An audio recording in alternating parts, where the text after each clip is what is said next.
Okay, today we're going to be looking at 1973's Enter the Dragon, the Bruce Lee hit. We're going to start off looking at the character of Mr. Williams and applying Stuart Hall's hegemonic theory, the theory of hegemony. When we first see Mr. Williams appear, think about what job does he do? What skills would he need to carry out a job like that? What kind of character is he?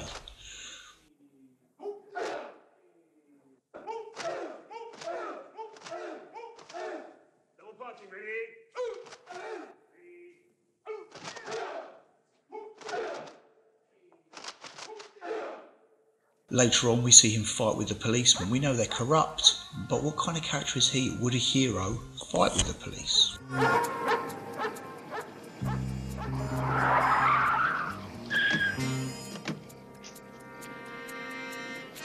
Going on a trip, are you?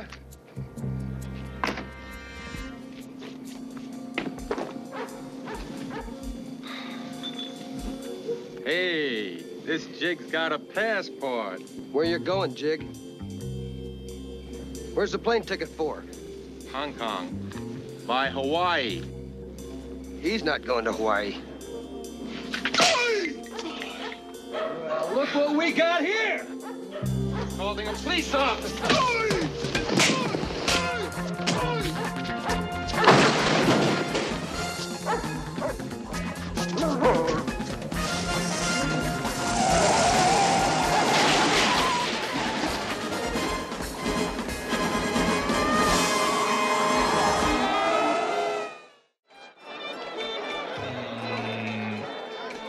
No, I really don't think so. Thanks. What's the matter? You on a diet? I like to eat, if I could find something I could keep down. In the banquet scene, we see Mr. Williams struggle to adapt to foreign culture and food. It's actually quite rude what he does here. He can't eat any of the food. He obviously looks at it and thinks it's disgusting. It's not what we could call good manners, where he's being entertained by a host. Here we're starting to see the savage side from the native that can't adapt to civilization. We're starting to see this emerge. Here we have Williams relaxing in his room, listening to some jazz and all the connotations we associate with jazz music, the freedom, the hedonistic atmosphere, and how it was rejected by the mainstream for a long time. We have the Madam enter with a variety of women, all races, all colours. We could say Williams is a sexual tyrannosaurus here. We can see he can satisfy a lot of women.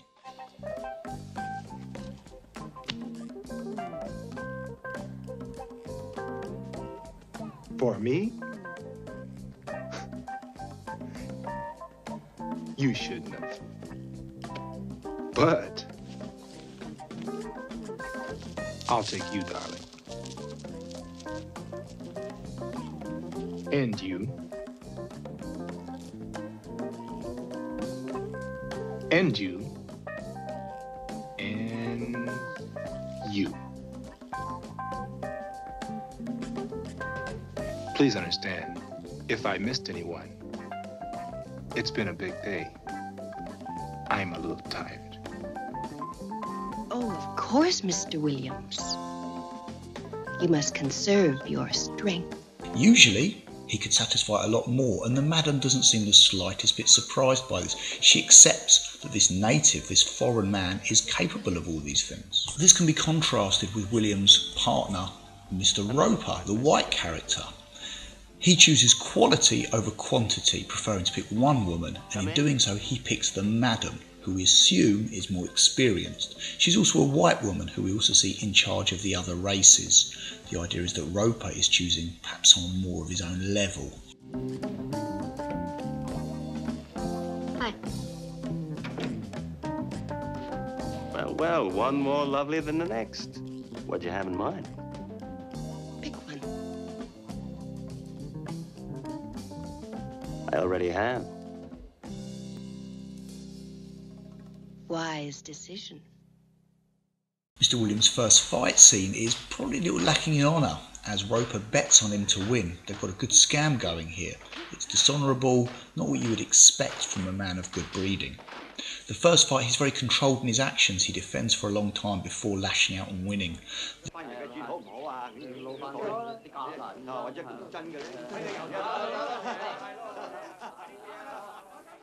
The second, he overcomes the white character with raw brute force.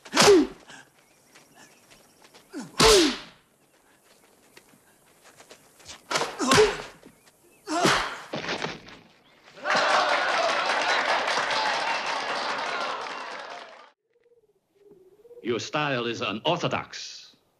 but effective. It is not the art, but the combat that you enjoy. Or winning. Here, Hahn questions Mr. Williams' honour. We know that Williams wants glory. He's not worried about what he can get from the fight. He just wants the glory and everything associated with that. We are all ready to win, just as we are born knowing only life. It is defeat that you must learn to prepare for. I don't waste my time with it. When it comes, I won't even notice. Oh, how so? I'll be too busy looking good. What were you looking for when you attacked my guards? Wasn't me. You were the only man outside the palace. I was outside, but I wasn't the only one. You will tell me who else. Mr. Hahn, suddenly I like to leave your island. It is not possible. Following on from this, when Hahn calls in his men to attack Mr. Williams, this is the only swear word that appeals in the entire film, and it comes from a black character. Bullshit, Mr. Handman.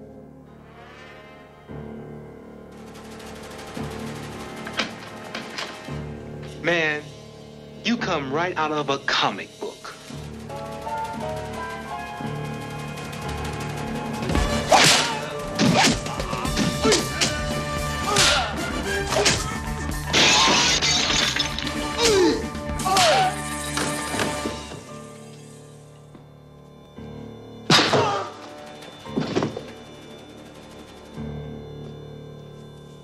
Been practicing, huh?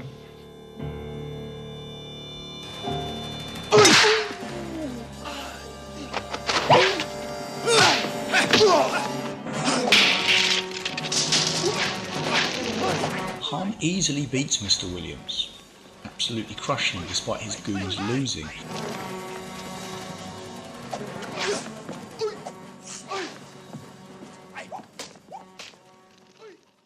It's very interesting that we have the women laughing at him, many of them his former conquests, although they've had sex with him.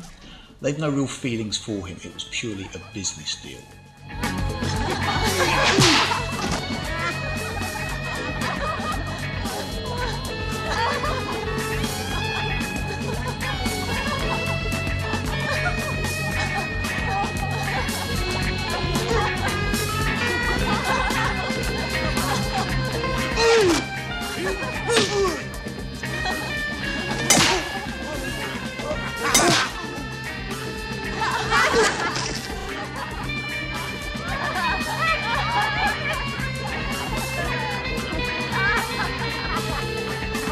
This also contrasts the way Mr. Roper is treated by Hahn. When Hahn offers Mr. Roper a chance to work with him, gets a tour of the whole complex and he sees his plans. This opportunity is not offered to Mr. Williams.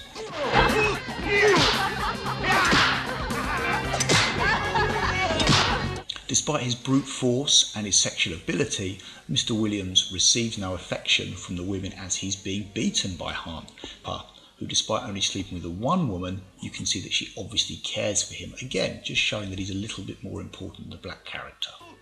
It goes without saying that by the end of the film, Williams is dead and Roper survives.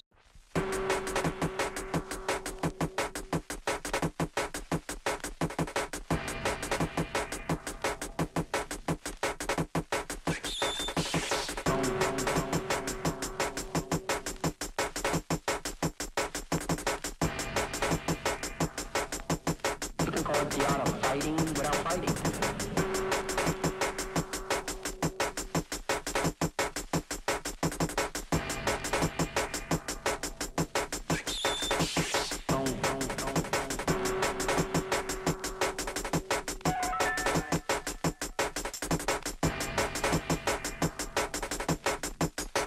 Now you know the truth. Shaolin Kung Fu. To survive must now be taught to more young men. We must expand, get more pupils, so that the knowledge will spread.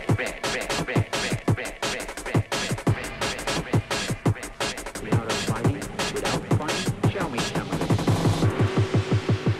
it. You fought well yesterday. Your style is unorthodox, but effective. It is not the art, but the combat that you enjoy. It is defeat that you must learn to prepare for. You can call it the art of fighting without fighting.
Shaolin Kung Fu.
Shaolin Kung Fu, to survive, must now be taught to more young men. We must expand, get more pupils.